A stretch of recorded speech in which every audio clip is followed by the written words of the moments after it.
we were suddenly startled by a loud and unmistakable detonation. "A shell from the U-33!" exclaimed von Schoenvorts. "What can be afther signifyin'?" queried Olson. "They're in trouble," I answered, "for all, and it's up to us to get back to them. Drop that carcass," I directed the men carrying the meat, "and follow me." I set off at a rapid run in the direction of the harbor. We ran for the better part of a mile without hearing anything more from the direction of the harbor, and then I reduced the speed to a walk, for the exercise was telling on us who had been cooped up for so long in the confined interior of the U-33. Puffing and panting, we plodded on until within about a mile of the harbor we came upon a sight that brought us all up standing. We had been passing through a little heavier timber than was usual to this part of the country, when we suddenly emerged into an open space, in the center of which was such a band as might have caused the most courageous to pause. It consisted of upward of 500 individuals, representing several species closely allied to man. There were anthropoid apes and gorillas. These I had no difficulty in recognizing, but there were other forms which I had never before seen, and I was hard put to it to say whether they were ape or man. Some of them resembled the corpse we had found upon the narrow beach against Caprona's sea wall, while others were of a still lower type, more nearly resembling the apes, and yet others were uncannily manlike, standing there erect, being less hairy and possessing better shaped heads. There was one among the lot, evidently the leader of them, who bore a close resemblance to the so-called Neanderthal man of La Chapelle-aux-Saints. There was the same short, stocky trunk, upon which rested an enormous head, habitually bent forward into the same curvature as the back, the arms shorter than the legs, and the lower leg considerably shorter than that of modern man, the knees bent forward and never straightened. This creature, and one or two others who appeared to be of a lower order than he, yet higher than that of the apes, carried heavy clubs. The others were armed only with giant muscles and fighting fangs, nature's weapons. All were males, and all were entirely naked, nor was there upon even the highest among them a sign of ornamentation. At sight of us, they turned with bared fangs and low growls to confront us. I did not wish to fire among them unless it became absolutely necessary, and so I started to lead my party around them; but the instant that the Neanderthal man guessed my intention, he evidently attributed it to cowardice upon our part, and with a wild cry he leaped toward us, waving his cudgel above his head. The others followed him, and in a minute we should have been overwhelmed. I gave the order to fire, and at the first volley 6 of them went down, including the Neanderthal man. The others hesitated a moment and then broke for the trees, some running nimbly among the branches, while others lost themselves to us between the boles. Both von Schoenvorts and I noticed that at least 2 of the higher, manlike types took to the trees quite as nimbly as the apes, while others that more nearly approached man in carriage and appearance sought safety upon the ground with the gorillas. An examination disclosed that 5 of our erstwhile opponents were dead, and the 6th, the Neanderthal man, was but slightly wounded, a bullet having glanced from his thick skull, stunning him. We decided to take him with us to camp, and by means of belts we managed to secure his hands behind his back and place a leash around his neck before he regained consciousness. We then retraced our steps for our meat, being convinced by our own experience that those aboard the U-33 had been able to frighten off this party with a single shell, but when we came to where we had left the deer, it had disappeared. On the return journey, Whitely and I preceded the rest of the party by about 100 yards in the hope of getting another shot at something edible, for we were all greatly disgusted and disappointed by the loss of our venison. Whitely and I advanced very cautiously, and not having the whole party with us, we fared better than on the journey out, bagging 2 large antelope not a half mile from the harbor. So with our game and our prisoner we made a cheerful return to the boat, where we found that all were safe. On the shore, a little north of where we lay, there were the corpses of 20 of the wild creatures who had attacked Bradley and his party in our absence, and the rest of whom we had met and scattered a few minutes later.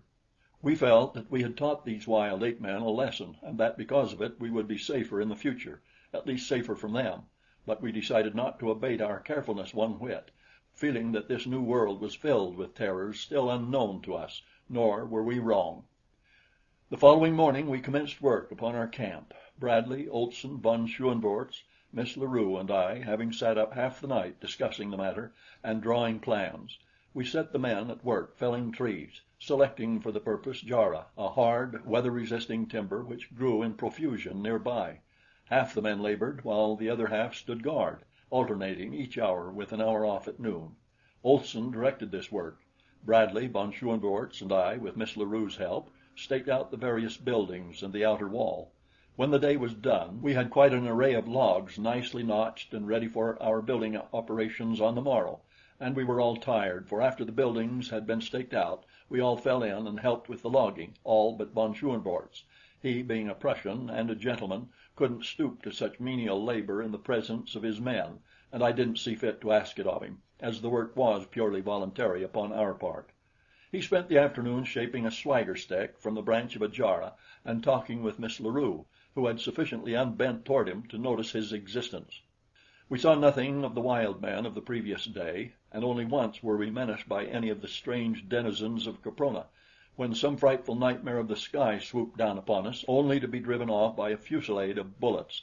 The thing appeared to be some variety of pterodactyl, and what with its enormous size and ferocious aspect was most awe-inspiring.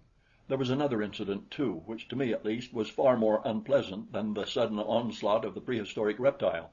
Two of the men, both Germans, were stripping a felled tree of its branches.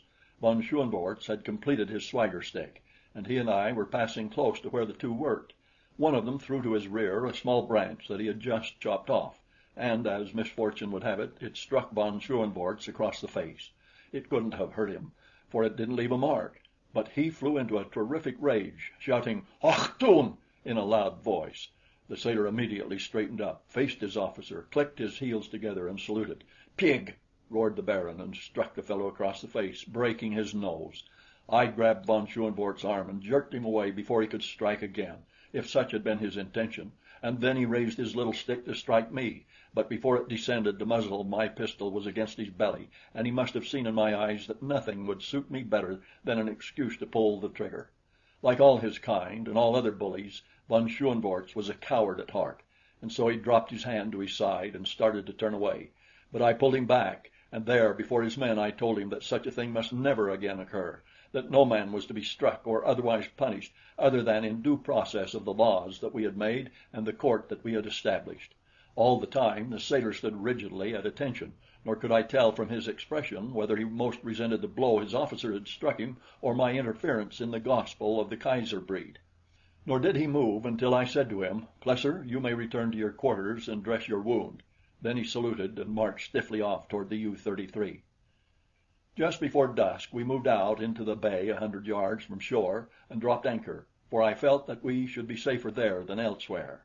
I also detailed men to stand watch during the night, and appointed Olson officer of the watch for the entire night, telling him to bring his blankets on deck and get what rest he could. At dinner we tasted our first roast Caprona antelope, and we had a mess of greens that the cook had found growing along the stream.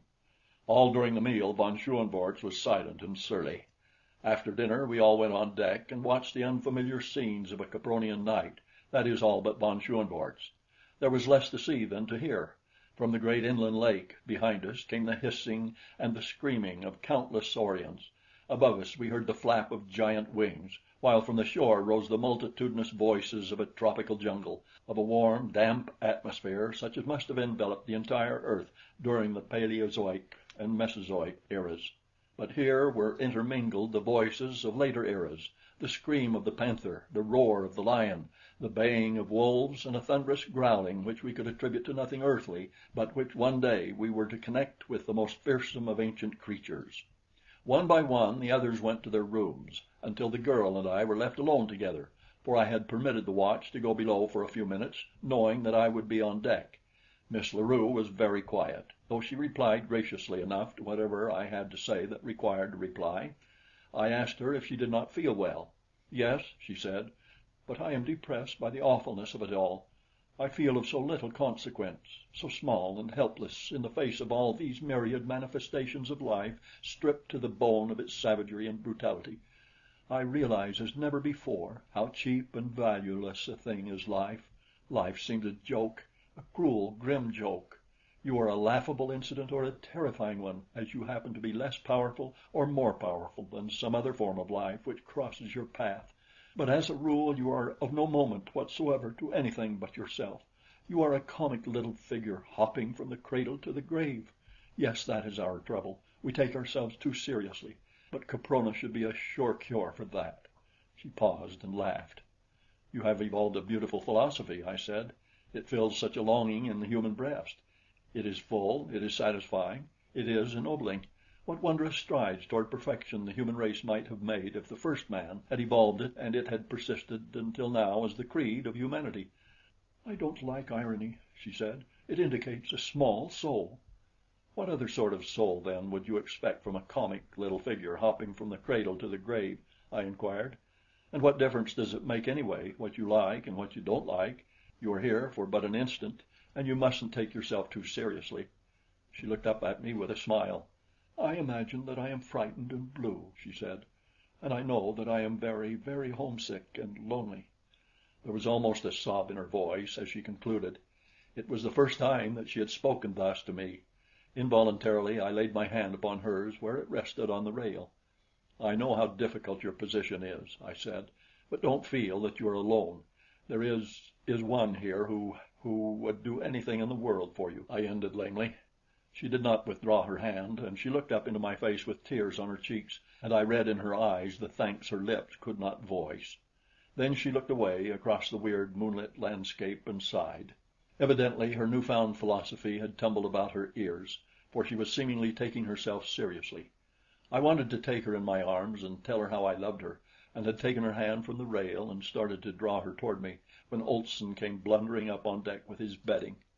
The following morning we started building operations in earnest, and things progressed finely. The Neanderthal man was something of a care, for we had to keep him in irons all the time, and he was mighty savage when approached; but after a time he became more docile, and then we tried to discover if he had a language. Lys spent a great deal of time talking to him and trying to draw him out, but for a long while she was unsuccessful. It took us 3 weeks to build all the houses, which we constructed close by a cold spring some 2 miles from the harbor. We changed our plans a trifle when it came to building the palisade, for we found a rotted cliff near by where we could get all the flat building stone we needed, and so we constructed a stone wall entirely around the buildings. It was in the form of a square, with bastions and towers at each corner, which would permit an enfilading fire along any side of the fort, and was about 135 feet square on the outside, with walls 3 feet thick at the bottom and about 1.5 feet wide at the top, and 15 feet high. It took a long time to build that wall, and we all turned in and helped, except von Schoenvorts, who, by the way, had not spoken to me except in the line of official business since our encounter, a condition of armed neutrality which suited me to a T. We have just finished it, the last touches being put on today. I quit about a week ago and commenced working on this chronicle for our strange adventures, which will account for any minor errors in chronology which may have crept in. There was so much material that I may have made some mistakes, but I think they are but minor and few. I see in reading over the last few pages that I neglected to state that Lys finally discovered that the Neanderthal man possessed a language.